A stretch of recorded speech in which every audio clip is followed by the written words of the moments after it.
అందరికీ నమస్కారం. నేను మీ సూర్యసునీల్. ఫిబ్రవరి 17, 2026వ తేదీన మనకి కుంభరాశిలో సూర్యగ్రహణం అనేది ఏర్పడబోతుంది. ఇదే కుంభరాశిలో ఫిబ్రవరి 17, 18, 19 తేదీల్లో పంచగ్రహ కూటమి కూడా ఏర్పడబోతుంది. మరి వీటి యొక్క ప్రభావం అనేది మన మీనరాశి వారి మీద ఏ విధంగా ఉండబోతుంది అనేది ఈ వీడియోలో తెలుసుకుందాం. అయితే ఈ వీడియో ప్రారంభించే ముందు మీ అందరికీ ఒక చిన్న గమనిక. ఈ వీడియోలో నేను చెప్తున్న విషయాలన్నీ కూడా కేవలం గ్రహాల గోచారాన్ని ఆధారంగా చేసుకుని మాత్రమే చెప్తున్నాయి. ఈ ఫలితాలు అనేవి మీకు ఎంత మేర వర్తిస్తాయి అనేది తెలుసుకోవాలి అంటే మీ జాతకంలో జరుగుతున్న దశ అంతర్దశలు కూడా కీలక పాత్రని పోషిస్తాయి. వీటి గురించి తెలుసుకోవడానికి మన ఛానల్లో లైవ్ కండక్ట్ చేస్తుంటాము. ఆ లైవ్లో పార్టిసిపేట్ చేస్తే మీకు జరుగుతున్న దశ అంతర్దశలు ఏంటి, వాటి యొక్క ప్రభావం, అలానే గోచార ప్రభావం మీ మీద ఎంతవరకు ఉంటుంది అనేది తెలుసుకోవచ్చు.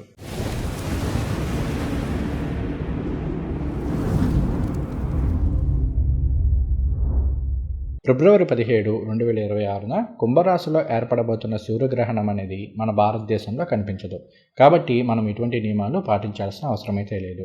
అయితే ఇదే కుంభరాశిలో ఫిబ్రవరి 17, 18, 19 తేదీల్లో ఏదైతే పంచగ్రహ కూటమి ఏర్పడుతుందో దీనికి సంబంధించి మాత్రం మీనరాశి వాళ్ళు కొంత జాగ్రత్తలు అయితే తీసుకోవాలి. ఎందుకంటే ఇది కుంభరాశిలో అంటే మీనరాశి వారికి 12వ స్థానమైన కుంభరాశిలో ఏర్పడుతుంది.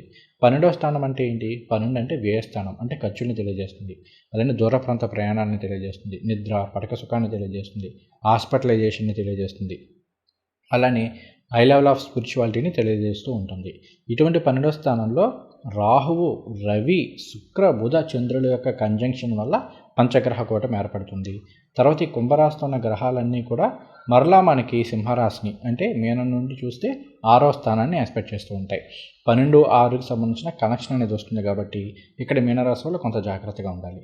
ఏ విషయాల్లో జాగ్రత్తగా ఉండాలి? ఫస్ట్ ఆఫ్ ఆల్ ఇక్కడ ఖర్చులు పెరిగే అవకాశాలు ఉంటాయి. ఈ 3 రోజుల్లో ఏంటంటే మీరు కాస్త ఈగోకి పోయి కావచ్చు, నాయంతో తోపు ఎవడో లేడన్న ఫీలింగ్ తోటి కావచ్చు, లేదంటే కొన్ని సందర్భాల్లో గ్రీడీనెస్కి పోయి, అత్యాశకి పోయి అనవసరంగా డబ్బులను పోగొట్టుకునే అవకాశాలు ఉంటూ ఉంటాయి. కాబట్టి ఇలాంటి విషయాల్లో జాగ్రత్తగా ఉండండి. అలానే ఇంకొకటి ఏంటి అంటే గొడవలకు వెళ్ళొద్దు అసలు.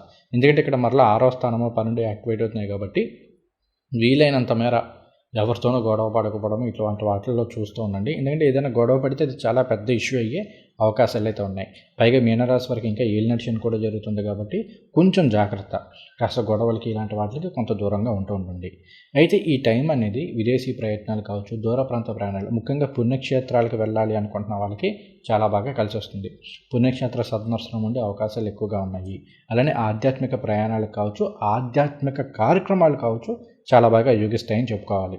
పైగా ఇప్పుడే మనకి ఇదే టైంలో శివరాత్రి కూడా వస్తుంది. కాబట్టి చక్కగా దానికి సంబంధించి ఏదైనా ఆధ్యాత్మిక కార్యక్రమాలు ఏమైనా చేపడితే అవి సక్సెస్ఫుల్గా పూర్తయ్యే అవకాశాలు ఉన్నాయి.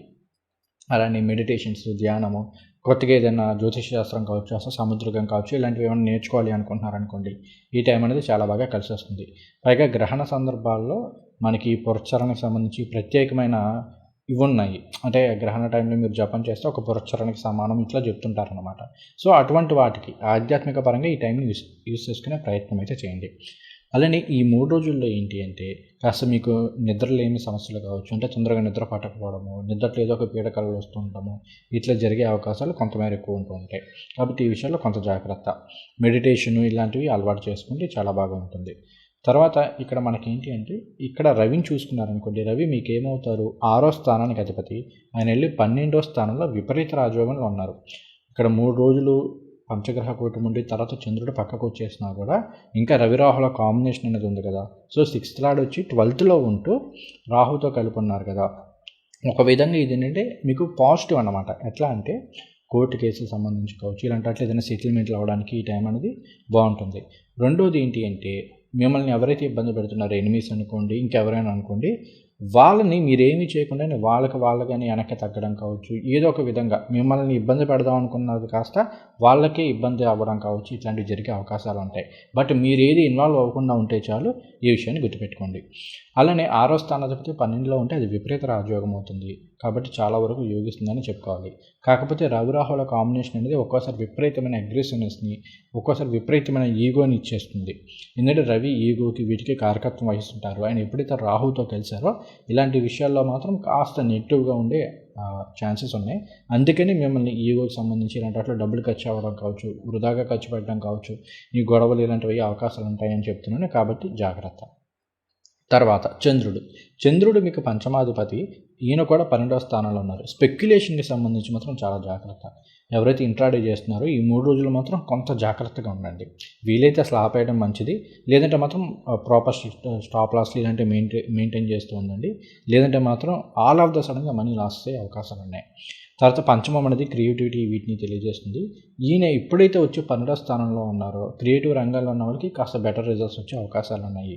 తర్వాత ఎప్పుడైతే 12వ స్థానంలో చంద్రుడు సంచారం చేస్తూ ఉంటారో 5 అనేది మరలా మంత్రస్థానం దీనికి తీసుకున్నారు.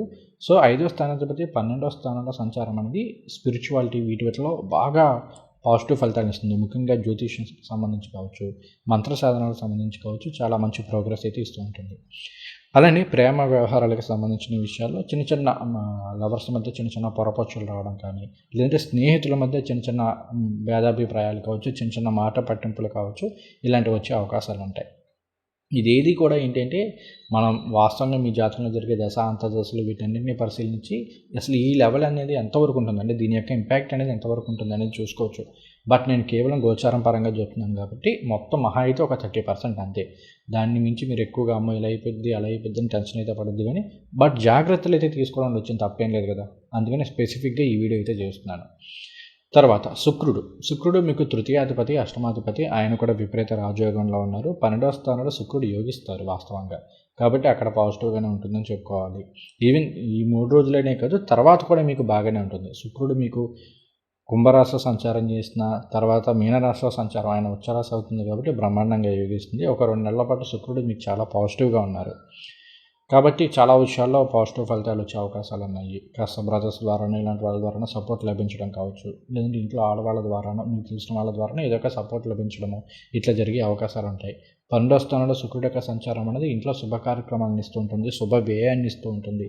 సో ఇదంతా మనం పాజిటివ్గా చెప్పుకోవాలి. తర్వాత బుధుడు మీకు చతుర్థాధిపతి, సప్తమాధిపతి 12వ స్థానంలో సంచారం చేస్తున్నారు. మీ రాష్ట్రంలో ఉన్న రాజకీయ నాయకులు కొంత జాగ్రత్త. ఈ టైంలో ఏంటంటే ఏదో ఒక లిటిగేషన్స్లో ఇరుక్కునే అవకాశాలు ఉంటూ ఉంటాయి.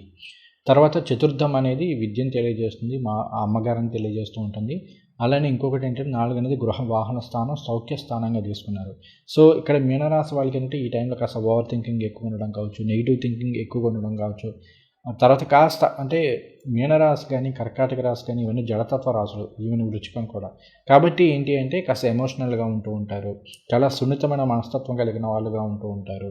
ఇలాంటివి ఉంటుంటాయి. కాబట్టి ఈ టైంలో మీ ఎమోషన్స్ తోటి ఆడుకునే సిచ్యువేషన్స్ అనేవి కాస్త ఎక్కువగా ఉండే అవకాశాలు అంటూ ఉంటాయి.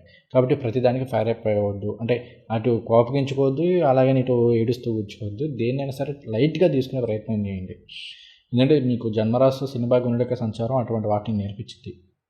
తర్వాత ఈ 3 రోజుల్లో మీ మెంటాలిటీని మార్చే, లేదంటే మీ బిహేవియర్ని మార్చే సిచ్యువేషన్స్ ఏమన్నా కాస్త జరిగే అవకాశాలు ఉన్నాయి. మీ ఆలోచన దృక్పథాన్ని మార్చే సిచ్యువేషన్స్ ఏదో ఒకటి జరిగే అవకాశాలు ఎక్కువగా ఉన్నాయి. ఇక్కడ మీకు ఒక లక్కీ థింగ్ ఏంటి అంటే మీ జన్మరాశ్యాధిపతి అయిన గురువు గారు మిథునంలో ఉంటే ఆయన 9వ దృష్టితోటి కుంభరాశిని ఈ పంచగ్రహ కూటమిని ఆస్పెక్ట్ చేస్తున్నారు. అక్కడ వక్రించి సంచారం చేస్తున్నప్పటికీ ఆయన సొంత నక్షత్రంలో సంచారం చేస్తడం ఇదంతా కూడా ఫేవరబుల్గా ఉంది. కాబట్టి ఒక విధంగా మీకు చాలా బాగుంటుంది. పెద్ద నెగిటివ్ ఇంపాక్ట్ ఏది ఉంటుందని చెప్పుకోవడానికి ఏం లేదు. ఇంకా ఒక విధంగా స్పిరిచువాలిటీ ఇలాంటి వాటిలో చాలా పాజిటివ్గా ఉంటుంది. విదేశీ ప్రయత్నాలు చేద్దాం అనుకున్న వాళ్ళకి, పుణ్యక్షేత్రాలకు సంబంధించి ఏదైనా ప్రయత్నాలు చేస్తున్న వాళ్ళకి బాగా యోగిస్తుందని చెప్పుకోవాలి. మంచిగా దైవ దర్శనాలు జరిగే అవకాశాలు ఉన్నాయి. ఇదంతా కూడా మనం పాజిటివ్గానే చెప్పుకోవాలి.